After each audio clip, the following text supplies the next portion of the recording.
Hello India, it's me Ramesh Prasai from Nepal. मुझे गर्व है कि मैं एक गोरखा हूं। पिछले वीडियो में जब मैंने इंग्लिश में पिछला वीडियो जारी किया था तो उसके कमेंट में कुछ हिंदुस्तानी दोस्तों ने कहा था कि रमेश जी ने हमारे देश की, इंडिया की बेइज्जती कर दी है। नहीं करना चाहता, कोई भी नेपाली इंडिया की बेइज्जती नहीं करना चाहता। हम तो सबका सम्मान करते हैं, लेकिन आप लोगों के वो इंटेलेक्चुअल टेररिस्ट, वो बौद्धिक आतंकवादी अर्नब गोस्वामी और उसके फेलो पत्रकारों ने मेरी मातृभूमि की इतनी बेइज्जती कर दी कि मुझे उन्हें उन्हीं के लहजे में जवाब देना पड़ा। वैसे भी हम आपकी तरह गांधी के देशवासी तो है नहीं जो एक गाल पे थप्पड़ मारे तो दूसरा गाल आगे कर दे। हम तो भक्ति थापा के देशवासी हैं जी। हमारे यहाँ तो जब माँ बहन का अपमान होता है, जो कोई माँ बहन की बेइज्जती पे उतर आता है तो उसका जवाब खुकरी से दिया जाता है। तो इस मिट्टी का बेटा होने के नाते मेरा भी ये फर्ज था कि मैं अर्नब गोस्वामी जैसे बौद्धिक आतंकवादियों की उस बेइज्जती का, जो उन्होंने मेरी मातृभूमि का अपमान किया, उनका उन्हीं के लहजे में जवाब देता। आज मैं इंडो नेपाल रिलेशन सुधारने के लिए, इंडिया और नेपाल के बीच में जो पब्लिक लेवल रिलेशन है उसको सुधारने के लिए, जी न्यूज और आज तक के गद्दारों की तरह बिगाड़ने के लिए नहीं, नफरत फैलाने के लिए नहीं, Indo Nepal public level relation को सुधारने के लिए और कॉमन नेपाली लोग, नेपाल के आम लोग जो सोच रहे हैं वो इंडिया के आम लोगों तक पहुंचाने के लिए मैं आज कुछ बातें रख रहा हूं। आप लोगों से आशा करता हूं कि आप लोग इसे शेयर करेंगे और इस पे रिएक्ट करेंगे। सम्पूर्ण राष्ट्रभक्त नेपालीहरूसँग म यो आग्रह गर्न चाहन्छु कि यो भिडियोलाई राष्ट्रियताको पक्षमा सक्दो शेयर गर्नुहोला। घरिघरि हिन्दीमा यो किन बोल्छ भन्ने पनि तपाईलाई लागेको होला, तर नेपालमा धेरैलाई थाहा छ नेपालमा काग सम्मेलन गर्ने चलन छ। काग सम्मेलन गर्दाखेरि कागले राई, लिम्बू, तामाङ, नेपाली अथवा संस्कृत भाषामा बोलाउँदा बुझ्दैन, कहाँ नै गर्नुपर्छ। त्यसैले आफ्नो भाषाप्रतिको असीम प्रेमका बावजुद पनि म बाध्यताले हिन्दीमा बोल्न गइरहेको छु। आज मैं बहुत खुश हूं मैं, क्योंकि मैंने जो पिछले स्पीच में कहा था वो हमारे देश के केबल ऑपरेटरों ने किया है।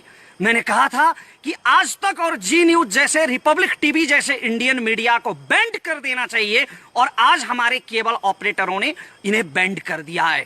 अगर मेरा बस चलता ना, मेरा बस चले तो 100 सालों के लिए बैंड कर दूं इन कमबख्तों को। अरे हमने इनके पिता का कर्ज लिया है क्या? इनके बाप दादाओं का कोई कर्ज है क्या हमारे ऊपर, जो हम पैसे भी देते रहे और इनके मुंह से अपने मुल्क की बेइज्जती भी सुनते रहे? इस पित पत्रकारिता के जवाब में नेपाल सरकार ने नहीं, नेपाल के केबल ऑपरेटरों ने, गलतफहमी मत रखिए, नेपाल के आम केबल ऑपरेटर्स ने इंडियन मीडिया को बैंड किया है, और ये इन्होंने बहुत सही किया है। ये बैंड रहना चाहिए। मैं इंडियन मीडिया के इशू पर, अभी जो मूल प्रसंग है मेरा आज, केपी ओली, हमारे प्रधानमंत्री के बारे में जो प्रोपोगंडा इन्होंने किया है, ये केवल केपी ओली का प्रश्न नहीं है। किसी भी नेता का, शेर बहादुर देववा, उपेंद्र यादव, मिनेंद्र रिजाल, राजेंद्र महतो, मेरे देश के किसी भी नेता का निंदा करने का हक किसी कमबख्त को इसलिए नहीं मिल सकता कि उसका मुल्क मेरे मुल्क से थोड़ा बड़ा है। इसलिए कोई मेरे देश के किसी भी नेता की निंदा नहीं कर सकता। और इस निंदा के जवाब में जो इंडियन चैनल्स पर नेपाल में बैंड लगा है, वो काम बिल्कुल सही किया गया है। मैं उस प्रसंग पर बाद में आऊंगा। पहले मैं कुछ हवा जो मचा रखा है इंडियन मीडिया ने, कुछ bloody propaganda, anti Nepal campaign जो चला रखा है, उसके कुछ प्रश्नों का जवाब देना उचित समझता हूं। आप लोग कहते हैं, आपकी मीडिया कहती है, इंडिया की आवाम नहीं, इंडिया की मीडिया कहती है कि नेपाली चाइना के साथ हो गए हैं, नेपाली चाइना के डायरेक्शन पे काम कर रहे हैं, चाइना के डायरेक्शन पे ये काला पानी का विवाद उठा रहे हैं। काला पानी का विवाद तब से है, और वैसे वो विवाद है नहीं कुछ। हमारे राजे महाराजाओं ने आपकी दोस्ती का वास्ता करके, आपकी दोस्ती का ख्याल करके 1961 में आपको वो जमीन दे दी थी ताकि चीन से आप अपनी रक्षा कर सके, लेकिन आप लोगों ने कोई दोस्ती नहीं निभाई और उस पर कब्जा कर लिया। खैर, जो भी माने, विवाद तो है काला पानी के विषय में, तो उसमें हम चाइना के डायरेक्शन पे काम कर रहे हैं, ऐसा आपकी मीडिया कहती है। अगर हम चाइना के डायरेक्शन पे काम कर रहे होते ना मित्रों, तो इतिहास का एक प्रसंग मैं आपको सुनाता हूं। जब नेपाल में मातृका प्रसाद कोइराला प्रधानमंत्री की सरकार थी, तब हमने उत्तर की हमारी जो चीन की सीमा है ना, उस चीन की सीमा में 18 जगहों पर हमने भारतीय सेना के पोस्ट रखने की इजाजत दे दी थी। आपके और हमारे सुमधुर संबंधों का ख्याल करके, दोस्ती का ख्याल करके, चीन के साथ जुड़ी हमारी सीमा में आपके 18 पोस्ट रखने की इजाजत हमारी सरकार ने दे दी थी, क्योंकि हम लोग आपके साथ थे। और अगर हम अब इस वक्त चीन के साथ होते ना, तो चीन तो आपको दबाने में लगा हुआ है, लद्दाख में दबा रहा है, सिक्किम में पिट रहा है, गलवान में आपके 20 सैनिक मार दिए चीन ने। तो चीन आपको दबाने में जब अभी लगा हुआ है, घेरने में लगा हुआ है, अगर हम पूरी तरह से चीन के साथ में होते तो चीन की सेना को मेची किनारे लाके खड़ा कर दिया होता हमारी सरकार ने, आपके सिलीगुड़ी कॉरिडोर के बिल्कुल पास। वो सिलीगुड़ी कॉरिडोर जो इंडिया की नॉर्थ ईस्ट और इंडिया की मेनलैंड को जोड़ता है, उस सिलीगुड़ी कॉरिडोर के पास मेची किनारे आज चीन की सेना बैठी होती अगर हम नेपाली चीन का साथ दे रहे होते तो। नेपाल एक स्वाधीन राज्य है और हम चीन का ना इंडिया का, हम किसी का भी पक्ष में और किसी के भी विपक्ष में हम कोई कदम नहीं उठाते। हम अपनी स्वाधीनता सुरक्षित करने के लिए काला पानी पर दावा कर रहे हैं। जो हमारी जमीन है उसमें चीन का कोई रोल नहीं है, और चीन का रोल इसलिए है कि चीन ने आप लोगों के साथ ट्रेड ट्रीटी की है, व्यापार संधि की है उसने लिपुलेख को लेकर। लिपुलेख को व्यापारिक नाका बनाने की जो संधि चीन ने आपके साथ की है, हमने चीन को भी, सिर्फ आपको नहीं, चीन को भी हमने डिप्लोमेटिक नोट भेजा है और हम किसी के भी पक्ष में नहीं है। ये बात मैं क्लियर कर देना चाहता हूं। हमने हमेशा इंडिया के साथ दोस्ती निभाई है। कुछ मित्रों ने कहा था मेरे पिछले वीडियो पे कि इंडिया की बेइज्जती कर दी। नहीं, हम सम्मान करते हैं अपने पड़ोसियों का, जितना सम्मान आप हमारा नहीं करते। नहीं तो मैं जितनी अच्छी हिंदी आज बोल रहा हूं बिना किसी हिंदी बैकग्राउंड के, कोई भी इंडियन जो नेपाली ओरिजिन का ना हो वो इतनी अच्छी नेपाली बोल के दिखाए। हम हमेशा अपने पड़ोसी का सम्मान करते हैं। चाइना के साथ आपका जो प्रॉब्लम चल रहा है वो आपका प्रॉब्लम है। आप लोग पावरफुल हैं, आप दोनों देशों के पास बड़ी बड़ी सेनाएं हैं, बड़े बड़े हथियार हैं, तोपें हैं, मिसाइल हैं। आप चाइना के साथ लड़ो मरो, उसमें हमारा कोई सरोकार नहीं है। लेकिन मैं युद्ध की कामना नहीं कर रहा हूं, मैं सिर्फ ये कह रहा हूं कि चीन का और आपका जो विवाद है वो आप दोनों का अंदरूनी विवाद है। और हमारी सरकार ने लिपुलेख और काला पानी के विषय में चीन की सरकार को भी डिप्लोमेटिक नोट भेजा है। तो ये कैसे साबित हो गया कि हम चीन के साथ हैं? ये क्या हुआ मचा रखा है आपकी मीडिया ने? और एक और हुआ मचा रखा है कि नेपाल और इंडिया में जंग हो गया तो क्या होगा। बड़ा अहंकार है भाई आप लोगों को अपनी शक्ति पे, बहुत बड़ा अभिमान है आप लोगों को। इतने छोटे से देश के साथ जंग की कल्पना करते हैं और ये कहते हैं कि नेपाल इंडिया की सैनिक शक्ति के सामने नहीं टिक पाएगा। आप तो बहुत धार्मिक कहते हैं ना आप लोग अपने आप को। अभी तो बीजेपी की सरकार है, उधर आरएसएस की सरकार चल रही है, बहुत धार्मिक कहते हैं आप लोग। तो बड़े गजब के धार्मिक लोग हैं भाई आप लोग राम मंदिर के लिए लड़ेंगे, मरेंगे और सीता के मायके पे हमला करेंगे। वैसे भी आप किसके दम पे ये दावा कर रहे हैं? हमारे भाइयों ने आप लोगों के लिए, आप लोगों की जमीन के लिए, आप लोगों की स्वाभिमान के लिए लड़कर यहां गोली खाई है, माथे पे गोली खाई है। आपके जनरल श्याम माणिक शाह कहते थे कि अगर कोई कहे कि उसे मौत से डर नहीं लगता, अगर कोई कहे कि उसे मरने से डर नहीं लगता, तो या तो वो झूठ बोल रहा है या तो वो गोरखा है। तो हमारे गोरखा भाइयों ने आप लोगों के लिए गोली खाई है कारगिल की पहाड़ियों में, वरना पाकिस्तानी पंजाबी पठानों से हमारा क्या लफड़ा था? आप लोगों के लिए मरे हैं हमारे भाई। अभी मैं नाम गिनवाने जाऊं तो 1000 के करीब हो जाएंगे और ये वीडियो ऐसे 100 वीडियो कम पड़ जाएंगे। हमारे भाइयों ने जो पुरुषार्थ आप लोगों के लिए किया है वो गिनवाने जाऊं तो ऐसे 100 वीडियो कम पड़ जाएंगे। हमने हमेशा दोस्ती निभाई है और आप लोगों ने अभी इस दोस्ती का लिहाज नहीं रखा है। और आप लोग नेपाल से युद्ध की बात करते हैं। आप लोगों को शर्म आनी चाहिए, लज्जा होनी चाहिए नेपाल से युद्ध की बात करते हुए। हमने हमेशा आपके साथ दोस्ती निभाई है। लश्कर ए तैयबा का टेररिस्ट हाशिम भटकल और टुंडा जो नेपाल में छुपे हुए थे, वो हमारी अथॉरिटी की मदद से इंडियन अथॉरिटी के हवाले हुए हैं। अगर हमारी अथॉरिटी नेपाल में मदद नहीं करती तो थोड़ी पकड़ के इंडिया ले जाते उनको। डॉक्टर अमित कुमार रावत, आपके किडनी माफिया का किंग, जब यहां छुपा हुआ था तो हमने उससे पकड़कर आपके हवाले किया है। तो हमने हमेशा भारत का सम्मान किया है और भारत से दोस्ती निभाई है। लेकिन ये आप लोग हैं जो इस दोस्ती के खिलाफ जा रहे हैं। और स्पेशली इंडिया की आवाम का इसमें कोई दोष नहीं है। इंडिया की आवाम, मैं समझता हूं कि हमारी ही तरह इनोसेंट है, जो आपस में समझदारी चाहती है। लेकिन आपकी मीडिया जो है, जो ये इंटेलेक्चुअल टेररिस्ट हैं, इस वक्त इंडिया को सबसे ज्यादा खतरा इन इंटेलेक्चुअल टेररिस्ट से है। ये बौद्धिक आतंकवादी जो आपस में नफरत फैला रहे हैं, अपनी बौद्धिकता का दुरुपयोग कर रहे हैं, ये लोग इंडियन अवाम को नेपाल के खिलाफ भड़का रहे हैं और नफरत पैदा कर रहे हैं। एक और बात मैं यहाँ पे बताना चाहता हूँ। आप लोगों ने बहुत ये हवा मचा रखा है। कुछ लोगों ने कहा था मेरे वीडियो के जवाब में, कुछ मित्रों ने भारत से कहा कि ये तो नेपाल ने जमीन छोड़ दी थी, कई सालों पहले काला पानी छोड़ दी थी, तो उसमें अभी काहे का विवाद? वो जमीन छोड़ दो ना, वो तो तुम लोगों ने कई साल पहले छोड़ दी थी। तो आप लोग छोड़ दो ना पाकिस्तान के कब्जे वाला कश्मीर, जो आपने 1948 में छोड़ दी थी। आपके प्रधानमंत्री नेहरू ने तो युद्ध विराम कर दी थी, सीजफायर लाइन वहां पे खींच दी थी, तो वो अभी पाकिस्तान के पास है। तो आप लोग क्यों दावा कर रहे हो उस कश्मीर पे? छोड़ दो ना। बुरा लगा ना? मेरे ये कहने से बुरा लगा ना? ऐसा ही बुरा लगता है, ऐसा ही ठीक ऐसा ही बुरा लगता है जब कोई अपने देश की स्वाधीनता के बारे में ऐसा कहता है। जमीन 1 इंच भी क्यों ना हो, अपनी जमीन अपने को प्यारी होती है। और आप लोगों की तरफ से, भारत की तरफ से एक मीडिया पर्सन ने यह भी कहा था, मैंने एक मीडिया आर्टिकल सुना था जहां वो सज्जन ये कह रहे थे कि अभी काला पानी हमारे पास है, नेपाल के पास नहीं है। तो आपके बाप दादाओं का जहां तक राज था, आपके बाप दादाओं ने जहां तक अपनी सीमा फैलाई थी, क्या वहां तक मांगोगे आप लोग? इस हिसाब से तो नेपाल सतलज तक था पश्चिम में, और पूरब में टिस्टा तक था। हाँ सही कहा, मांगने को तो हम वहां तक भी मांग सकते हैं, दावा हम वहां तक भी कर सकते हैं। ये मैं कोई अर्नब गोस्वामी की तरह हवा में नहीं चिल्ला रहा हूं, पागलपन के दौरे नहीं पड़ रहे हैं मुझे, हिस्टोरिकल फैक्ट की बात करता हूं। 1950 में जब नेपाल भारत मैत्री संधि हुई थी, तो उस मैत्री संधि में यह कहा गया था कि सुगौली संधि खारिज हो चुकी है और ब्रिटिश सरकार से हुई सारे समझौते खारिज हो चुके हैं। तो इस हिसाब से अगर सुगौली संधि खारिज हो गई तो टिस्टा से सतलज तक की जमीन तो हमारी हुई ना। अगर आप लोग सुगौली संधि मानते हैं तो सुगौली संधि के नक्शे में लिखा है, उसके डिस्क्रिप्शन में लिखा है कि काली नदी का ओरिजिन जो है वो लिम्पियाधुरा है।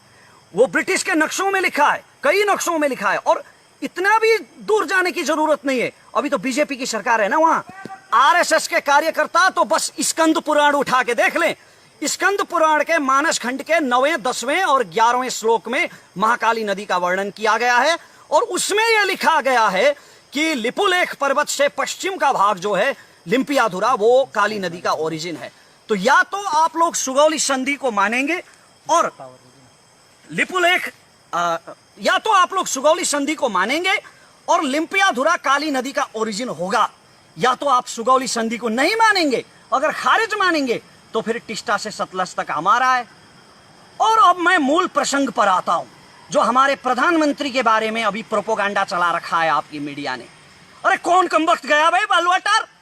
जी न्यूज का कौन सा कमबख्त पत्रकार गया बालुआटार और उसने सुन लिया वो कन्वर्सेशन जो प्रधानमंत्री और चीन के राजदूत हो यांकी के बीच में हुआ था?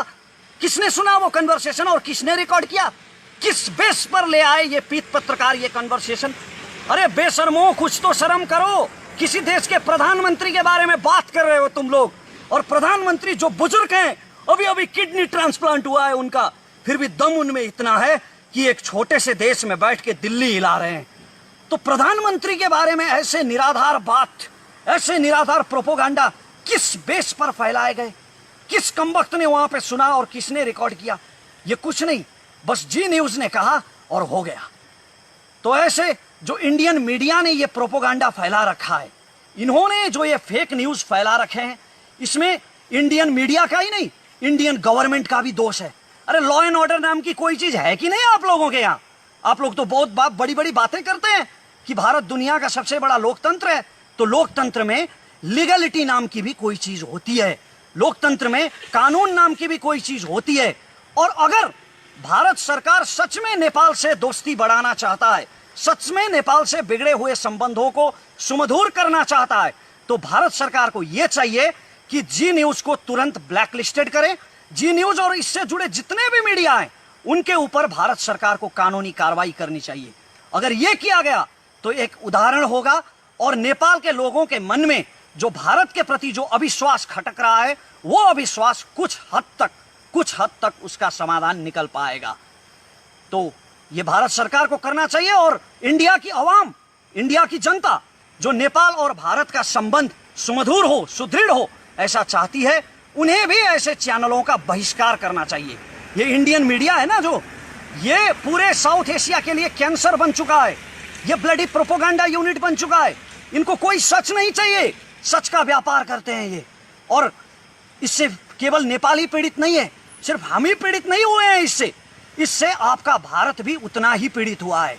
ये लोग कोरोना के बढ़ते संक्रमण और क्वारंटाइन में पीड़ित भारतीयों की बात नहीं करेंगे।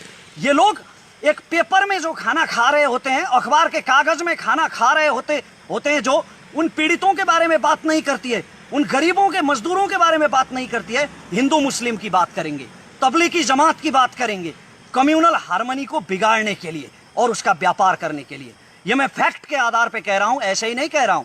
कोबरा पोस्ट ने, वो चाइनीज नहीं है कोई कोबरा पोस्ट, वो इंडियन मीडिया है, उसने एक रिसर्च किया था आज से 2 साल पहले, जहां पर आज तक जी न्यूज और ऐसे बहुत सारे इंडियन मीडिया के मैनेजर्स और उनके सोर्सेस से मिलकर उन्होंने ये कंफर्म किया था, उनके रिकॉर्डेड बयान थे कि वो लोग पैसे के लिए किसी के भी बारे में घटिया समाचार छाप सकते हैं, किसी के भी बारे में प्रोपोगंडा फैला सकते हैं चंद रुपयों के लिए। ये कोबरा पोस्ट का रिपोर्ट है। और हाल ही में आप ही की एक इंडियन मीडिया ने रिसर्च किया है, जिसमें यह पाया गया है कि बड़े बड़े इंडियन मीडिया और न्यूज चैनल्स के मोर देन 90%, 90% से ज्यादा उनकी खबरें जो होती है वो हिंदू मुसलमान के बेस पर होती है, वो राम मंदिर के बेस पर होती है, ऐसे ही विवादों के बेस पर होती है, विकास के मुद्दों की वो बात नहीं करते। खैर, ये भारत का अंदरूनी मामला है, लेकिन नेपाल भारत का ये जो संबंध अभी इतना ज्यादा नफरत फैला है, इस नफरत के चलते इंडियन मीडिया को बैंड करने का ये डिसीजन ये बहुत सही लिया गया है। और अंत में मैं ये कहना चाहता हूं कि हमारा जो संबंध है, ये रोटी बेटी का रिश्ता, रोटी बेटी का रिश्ता जो आप कहते हैं ना, आप लोग जो बड़ा भाई छोटा भाई कहते हैं, वैसे मैं बड़ा भाई मानता नहीं हूं इंडिया को, क्योंकि इंडिया से पहले हमारे देश की उत्पत्ति हुई है। और ये भी मैं फैक्ट के बेस पर कहता हूं।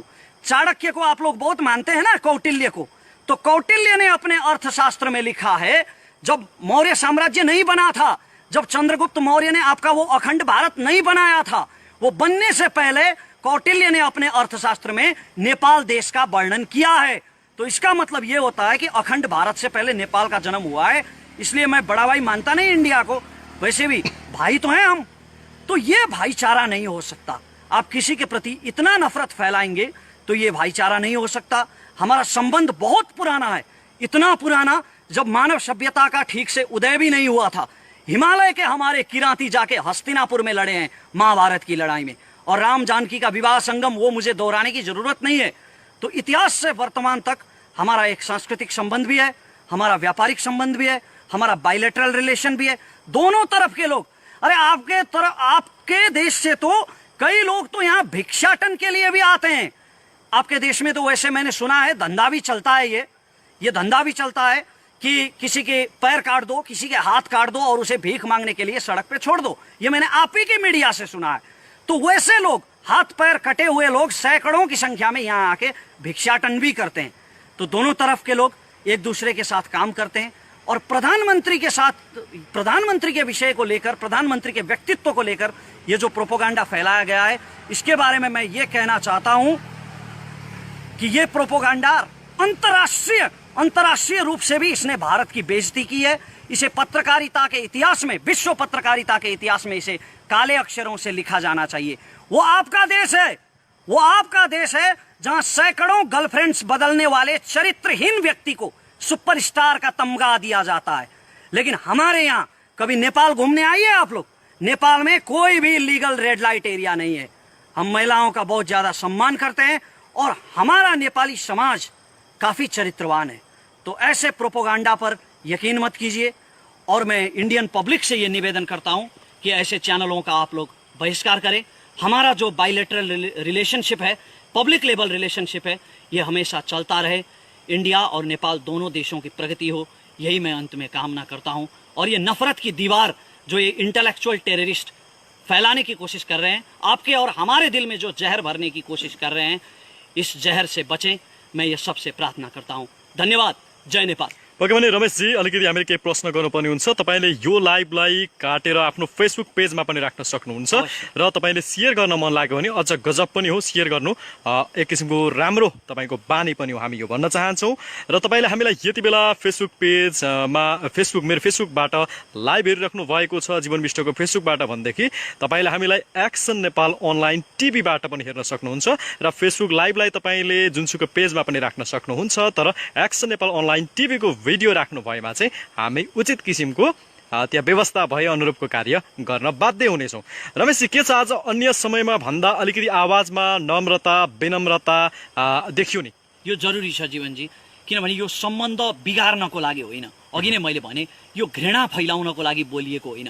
म धेरै कुरा बोल्न सक्थेँ, इन्डियनहरूप्रति भारतीयहरूप्रति लक्षित गरेर अर्णव गोस्वामीले बोले जस्तै, श्वेता सिंहले बोले जस्तै बोल्न सक्थेँ, तर यो घृणा फैलाउनको लागि लक्षित होइन। यो मित्रतालाई, यो सम्बन्धलाई सुधार्नको लागि लक्षित हो। हामी एउटा पत्रकारिताको सिकारु विद्यार्थी भएको नाताले पनि विश्वका चाहिँ पत्रकारिताका विभिन्न दर्शन तथा सिद्धान्तहरू र पत्रकारिताका एउटा जुन परिधि नम्स हुन्छ यसलाई हामीले बुझेका छौँ, मिडियाले होइन, एउटा मिडियाको नम्सहरू बुझेका छौँ। तर भारतमा जुन एक किसिमको यो नाङ्गो चरित्र देखियो यसलाई विश्वले कसरी बुझेको छ जस्तो लाग्छ? मैले अघि पनि भने यो विश्वको पत्रकारिताको इतिहासमा यो घटना कालो अक्षरले लेखिनुपर्छ र इतिहासले यसको मूल्याङ्कन गर्नुपर्छ। यो पित पत्रकारिता हो। तर भारतकै बौद्धिक जगतले पनि भारतको यो पत्रकारितालाई त गोदी मिडिया यानि कि सत्ता र शक्तिको पावर वरिपरि घुम्ने एउटा चाहिँ पत्रकारिताको रूपमा बुझ्छ नि? पक्कै पनि र यो स्वाभाविक पनि हो, किनभने भारतीय मिडियामा कहिले पनि सत्ताको विरोध गरिँदैन अधिकांश मिडियाहरूमा।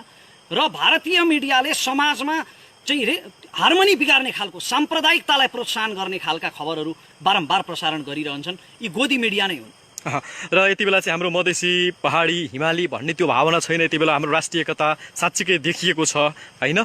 यसमा हामी असाध्यै खुसी हुनुपर्छ।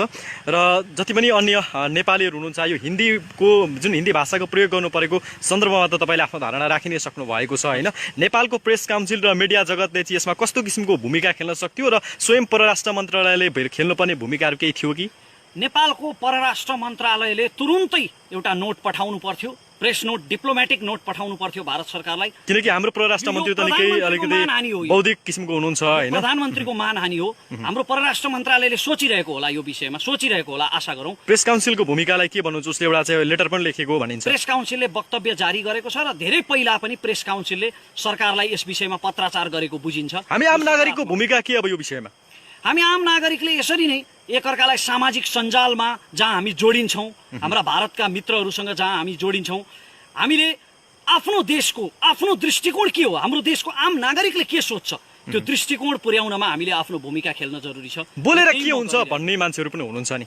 बोलेर नै तपाईँको विचार विनिमय गर्न सकिन्छ, किनकि नागरिक दबाव सबैभन्दा ठुलो दबाव हो होइन। बोलेर नै तपाईँको धारणा अरूसम्म पुर्याउन सक्नुहुन्छ, अर्को कुनै माध्यम छैन। सामाजिक सञ्जालमा होइन त लगायतका अन्य चाहिँ तपाईँको अन्य किसिमका सर्वनामहरूको प्रयोग गरेर उच्चिङ्गल टाइपले चाहिँ भारतलाई गाली गर्नु त्यो त्यति चाहिँ सुयुक्ति हुँदैन, त्यो अति सुयुक्ति हुन जान्छ। हामीले डिप्लोमेटिक तवरले नै ऐतिहासिकताको आधारमा, हामीले तथ्यको आधारमा आफ्ना विचारहरू बडो नम्र भाषामा राख्नुपर्छ तपाईँ भन्नुहुन्छ? पक्कै पनि। यद्यपि भारतका चाहिँ अन्य जनहरूप्रति हाम्रो एक किसिमको सम्मानै छ। अहिले जुन चरित्र देखिएको छ त्यहाँको सरकारबाट, त्यहाँको राजनीतिज्ञहरूबाट, त्यहाँको मिडियाबाट यो चाहिँ खेदजनक छ। हजुर। र एक्सन नेपाल हेरेर बसिरहनु भएका सम्पूर्ण दर्शकलाई धेरै धेरै धन्यवाद। हाम्रो नियमित कार्यक्रम आउने छ, तपाईँ सेयर गर्न नडराउनु होला, किनकि राम्रो कुरा सेयर गर्दा पैसा लाग्ने छैन, यो निःशुल्क सेयर गर्न सकिन्छ, लाइक गर्न सकिन्छ, कमेन्ट गर्न सकिन्छ आफ्ना विचारहरू। किनकि हामी जति कमेन्ट सायद पढ्नेहरू कोही पनि छैन होला, हामी दिनैभरि कमेन्ट पढ्ने काम नै गर्छौँ। हाम्रा भिडियोहरू जुन जुन ठाउँमा पुगिरहेका हुन्छन्। हामी भन्छौँ र असाध्यै आज जङ्गलको यो भागमा आएर हामीले लाइभ गरिरहेका छौँ। यो धरानको पानमारा जाने जङ्गल हो, यो साँझको समय छ, पानी पनि पर्न लागेको छ, केही देखिँदैन, मात्र यो मोबाइलले खिचेको छौँ। यति भन्दै हाम्रा सम्पूर्ण सहकर्मी मित्रहरू सँगसँगै म जीवन विश्व र म रमेश प्रसाई आज्ञा हुन चाहन्छौँ। भिडियोलाई सेयर गर्नुहोला। सबैलाई धेरै धेरै धन्यवाद। Hello India, it's me Ramesh Prasai from Nepal. मुझे गर्व है कि मैं गोरखा हूँ। पिछले वीडियो में जब मैंने इंग्लिश में पिछला वीडियो जारी किया था तो उसके कमेंट में कुछ हिंदुस्तानी दोस्तों ने कहा था कि रमेश जी ने हमारे देश की, इंडिया की बेइज्जती कर दी है। Hello India, it's me Ramesh Prasai from Nepal. मुझे गर्व है कि मैं गोरखा हूँ। पिछले वीडियो में जब मैंने इंग्लिश में पिछला वीडियो जारी किया था तो उसके कमेंट में कुछ हिंदुस्तानी दोस्तों ने कहा था कि रमेश जी ने हमारे देश की, इंडिया की बेइज्जती कर दी है। नहीं करना चाहता, कोई भी नेपाली इंडिया की बेइज्जती नहीं करना चाहता। हम तो सबका सम्मान करते हैं, लेकिन आप लोगों के वो इंटेलेक्चुअल टेररिस्ट, वो बौद्धिक आतंकवादी अर्णव गोस्वामी और उसके फेलो पत्रकारों ने मेरी मातृभूमि की इतनी बेइज्जती कर दी कि मुझे उन्हें उन्हीं के लहजे में जवाब देना पड़ा। वैसे भी हम आपकी तरह गांधी के देशवासी तो है नहीं जो एक गाल पे थप्पड़ मारे तो दूसरा गाल आगे कर दे। हम तो भक्ति थापा के देशवासी हैं जी। हमारे यहाँ तो जब माँ बहन का अपमान होता है, जो कोई माँ बहन की बेइज्जती पे उतर आता है, तो उसका जवाब खुकरी से दिया जाता है। तो इस मिट्टी का बेटा होने के नाते मेरा भी ये फर्ज था कि मैं अर्नब गोस्वामी जैसे बौद्धिक आतंकवादियों की उस बेइज्जती का, जो उन्होंने मेरी मातृभूमि का अपमान किया, उनका उन्हीं के लहजे में जवाब देता। आज मैं इंडो नेपाल रिलेशन सुधारने के लिए, इंडिया और नेपाल के बीच में जो पब्लिक लेवल रिलेशन है उसको सुधारने के लिए, जी न्यूज और आज तक के गद्दारों की तरह बिगाड़ने के लिए नहीं, नफरत फैलाने के लिए नहीं, Indo Nepal public level relation को सुधारने के लिए और कॉमन नेपाली लोग, नेपाल के आम लोग जो सोच रहे हैं वो इंडिया के आम लोगों तक पहुंचाने के लिए मैं आज कुछ बातें रख रहा हूं। आप लोगों से आशा करता हूं कि आप लोग इसे शेयर करेंगे और इस पे रिएक्ट करेंगे। सम्पूर्ण राष्ट्रभक्त नेपालीहरूसँग म यो आग्रह गर्न चाहन्छु कि यो भिडियोलाई राष्ट्रियताको पक्षमा सक्दो शेयर गर्नुहोला। घरिघरि हिन्दीमा यो किन बोल्छ भन्ने पनि तपाईलाई लागेको होला, तर नेपालमा धेरैलाई थाहा छ नेपालमा काग सम्मेलन गर्ने चलन छ। काग सम्मेलन गर्दाखेरि कागले राई, लिम्बू, तामाङ, नेपाली अथवा संस्कृत भाषामा बोलाउँदा बुझ्दैन, कहाँ नै गर्नुपर्छ। त्यसैले आफ्नो भाषाप्रतिको असीम प्रेमका बावजुद पनि म बाध्यताले हिन्दीमा बोल्न गइरहेको छु। आज मैं बहुत खुश हूं मैं, क्योंकि मैंने जो पिछले स्पीच में कहा था वो हमारे देश के केबल ऑपरेटरों ने किया है। मैंने कहा था कि आज तक और जी न्यूज जैसे, रिपब्लिक टीवी जैसे इंडियन मीडिया को बैंड कर देना चाहिए, और आज हमारे केबल ऑपरेटरों ने इन्हें बैंड कर दिया है। अगर मेरा बस चलता ना, मेरा बस चले तो 100 सालों के लिए बैंड कर दूं इन कमबख्तों को। अरे हमने इनके पिता का कर्ज लिया है क्या? इनके बाप दादाओं का कोई कर्ज है क्या हमारे ऊपर, जो हम पैसे भी देते रहे और इनके मुंह से अपने मुल्क की बेइज्जती भी सुनते रहे? इस पित पत्रकारिता के जवाब में नेपाल सरकार ने नहीं, नेपाल के केबल ऑपरेटरों ने, गलतफहमी मत रखिए, नेपाल के आम केबल ऑपरेटर्स ने इंडियन मीडिया को बैंड किया है, और ये इन्होंने बहुत सही किया है। ये बैंड रहना चाहिए। मैं इंडियन मीडिया के इशू पर अभी जो मूल प्रसंग है मेरा आज, केपी ओली हमारे प्रधानमंत्री के बारे में जो प्रोपोगंडा इन्होंने किया है, ये केवल केपी ओली का प्रश्न नहीं है, किसी भी नेता का, शेर बहादुर देवबा, उपेंद्र यादव, मिनेंद्र रिजाल, राजेंद्र महतो, मेरे देश के किसी भी नेता का निंदा करने का हक किसी कमबख्त को इसलिए नहीं मिल सकता कि उसका मुल्क मेरे मुल्क से थोड़ा बड़ा है। इसलिए कोई मेरे देश के किसी भी नेता की निंदा नहीं कर सकता, और इस निंदा के जवाब में जो इंडियन चैनल्स पर नेपाल में बैंड लगा है, वो काम बिल्कुल सही किया गया है। मैं उस प्रसंग पर बाद में आऊंगा। पहले मैं कुछ हवा जो मचा रखा है इंडियन मीडिया ने, कुछ bloody propaganda, anti Nepal campaign जो चला रखा है, उसके कुछ प्रश्नों का जवाब देना उचित समझता हूं। आप लोग कहते हैं, आपकी मीडिया कहती है, इंडिया की आवाम नहीं, इंडिया की मीडिया कहती है कि नेपाली चाइना के साथ हो गए, नेपाली चाइना के डायरेक्शन पे काम कर रहे हैं, चाइना के डायरेक्शन पे ये काला पानी का विवाद उठा रहे हैं। काला पानी का विवाद तब से है, और वैसे वो विवाद है नहीं कुछ, हमारे राजे महाराजाओं ने आपकी दोस्ती का वास्ता करके, आपकी दोस्ती का ख्याल करके 1961 में आपको वो जमीन दे दी थी ताकि चीन से आप अपनी रक्षा कर सके, लेकिन आप लोगों ने कोई दोस्ती नहीं निभाई और उस पर कब्जा कर लिया। खैर, जो भी माने, विवाद तो है काला पानी के विषय में, तो उसमें हम चाइना के डायरेक्शन पे काम कर रहे हैं, ऐसा आपकी मीडिया कहती है।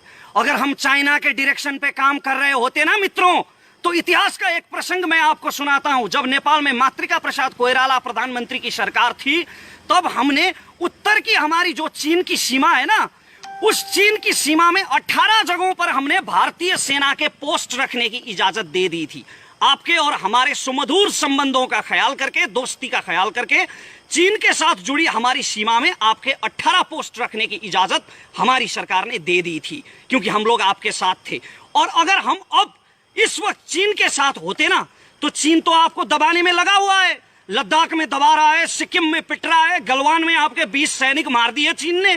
तो चीन आपको दबाने में जब अभी लगा हुआ है, घेरने में लगा हुआ है, अगर हम पूरी तरह से चीन के साथ में होते तो चीन की सेना को मेची किनारे लाके खड़ा कर दिया होता हमारी सरकार ने, आपके सिलीगुड़ी कॉरिडोर के बिल्कुल पास। वो सिलीगुड़ी कॉरिडोर जो इंडिया की नॉर्थ ईस्ट और इंडिया की मेनलैंड को जोड़ता है, उस सिलीगुड़ी कॉरिडोर के पास मेची किनारे आज चीन की सेना बैठी होती, अगर हम नेपाली चीन का साथ दे रहे होते तो।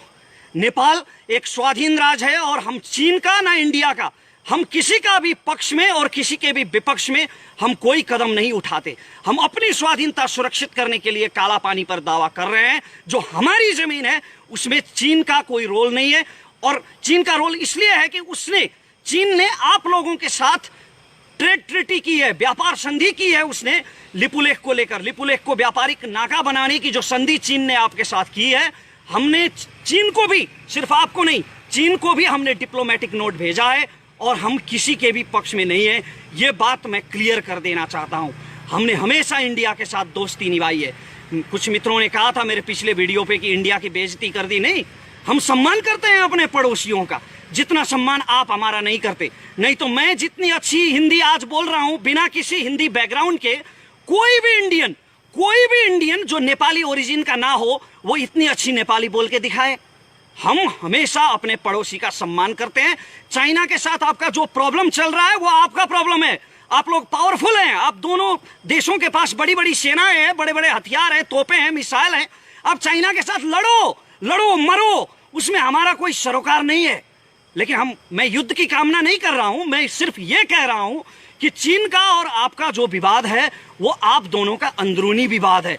और हमारी सरकार ने लिपुलेख और काला पानी के विषय में चीन की सरकार को भी डिप्लोमेटिक नोट भेजा है। तो ये कैसे साबित हो गया कि हम चीन के साथ हैं? ये क्या हुआ मचा रखा है आपकी मीडिया ने? और एक और हुआ मचा रखा है कि नेपाल और इंडिया में जंग हो गया तो क्या होगा। बड़ा अहंकार है भाई आप लोगों को अपनी शक्ति पे, बहुत बड़ा अभिमान है आप लोगों को। इतने छोटे से देश के साथ जंग की कल्पना करते हैं और ये कहते हैं कि नेपाल इंडिया की सैनिक शक्ति के सामने नहीं टिक पाएगा। आप तो बहुत धार्मिक कहते हैं ना आप लोग अपने आप को। अभी तो बीजेपी की सरकार है, उधर आरएसएस की सरकार चल रही है, बहुत धार्मिक कहते हैं आप लोग। तो बड़े गजब के धार्मिक लोग हैं भाई आप लोग राम मंदिर के लिए लड़ेंगे, मरेंगे और सीता के मायके पे हमला करेंगे। वैसे भी आप किसके दम पे ये दावा कर रहे हैं? हमारे भाइयों ने आप लोगों के लिए, आप लोगों की जमीन के लिए, आप लोगों की स्वाभिमान के लिए लड़कर यहां गोली खाई है, माथे पे गोली खाई है। आपके जनरल सैम मानेकशॉ कहते थे कि अगर कोई कहे कि उसे मौत से डर नहीं लगता, अगर कोई कहे कि उसे मरने से डर नहीं लगता, तो या तो वो झूठ बोल रहा है या तो वो गोरखा है। तो हमारे गोरखा भाइयों ने आप लोगों के लिए गोली खाई है कारगिल की पहाड़ियों में, वरना पाकिस्तानी पंजाबी पठानों से हमारा क्या लफड़ा था? आप लोगों के लिए मरे हैं हमारे भाई। अभी मैं नाम गिनवाने जाऊं तो 1000 के करीब हो जाएंगे, और ये वीडियो ऐसे 100 वीडियो कम पड़ जाएंगे। हमारे भाइयों ने जो पुरुषार्थ आप लोगों के लिए किया है वो गिनवाने जाऊं तो ऐसे 100 वीडियो कम पड़ जाएंगे। हमने हमेशा दोस्ती निभाई है और आप लोगों ने अभी इस दोस्ती का लिहाज नहीं रखा है। और आप लोग नेपाल से युद्ध की बात करते हैं। आप लोगों को शर्म आनी चाहिए, लज्जा होनी चाहिए नेपाल से युद्ध की बात करते हुए। हमने हमेशा आपके साथ दोस्ती निभाई है। लश्कर-ए-तैयबा का टेररिस्ट आसिम भटकल और टुंडा जो नेपाल में छुपे हुए थे, वो हमारी अथॉरिटी की मदद से इंडियन अथॉरिटी के हवाले हुए हैं। अगर हमारी अथॉरिटी नेपाल में मदद नहीं करती तो थोड़ी पकड़ के इंडिया ले जाते उनको। डॉक्टर अमित कुमार रावत, आपके किडनी माफिया का किंग, जब यहां छुपा हुआ था तो हमने उससे पकड़कर आपके हवाले किया है। तो हमने हमेशा भारत का सम्मान किया है और भारत से दोस्ती निभाई है। लेकिन ये आप लोग हैं जो इस दोस्ती के खिलाफ जा रहे हैं, और स्पेशली इंडिया की आवाम का इसमें कोई दोष नहीं है। इंडिया की आवाम, मैं समझता हूं कि हमारी ही तरह इनोसेंट है, जो आपस में समझदारी चाहती है। लेकिन आपकी मीडिया जो है, जो ये इंटेलेक्चुअल टेररिस्ट हैं, इस वक्त इंडिया को सबसे ज्यादा खतरा इन इंटेलेक्चुअल टेररिस्ट से है। ये बौद्धिक आतंकवादी जो आपस में नफरत फैला रहे हैं, अपनी बौद्धिकता का दुरुपयोग कर रहे हैं, ये लोग इंडियन आवाम को नेपाल के खिलाफ भड़का रहे हैं और नफरत पैदा कर रहे हैं। एक और बात मैं यहाँ पे बताना चाहता हूँ। आप लोगों ने बहुत ये हवा मचा रखा है। कुछ लोगों ने कहा था मेरे वीडियो के जवाब में, कुछ मित्रों ने भारत से कहा कि ये तो नेपाल ने जमीन छोड़ दी थी, कई सालों पहले काला पानी छोड़ दी थी, तो उसमें अभी काहे का विवाद? वो जमीन छोड़ दो ना, वो तो तुम लोगों ने कई साल पहले छोड़ दी थी। तो आप लोग छोड़ दो ना पाकिस्तान के कब्जे वाला कश्मीर, जो आपने 1948 में छोड़ दी थी। आपके प्रधानमंत्री नेहरू ने तो युद्ध विराम कर दी थी, सीजफायर लाइन वहां पे खींच दी थी, तो वो अभी पाकिस्तान के पास है। तो आप लोग क्यों दावा कर रहे हो उस कश्मीर पे? छोड़ दो ना। बुरा लगा ना?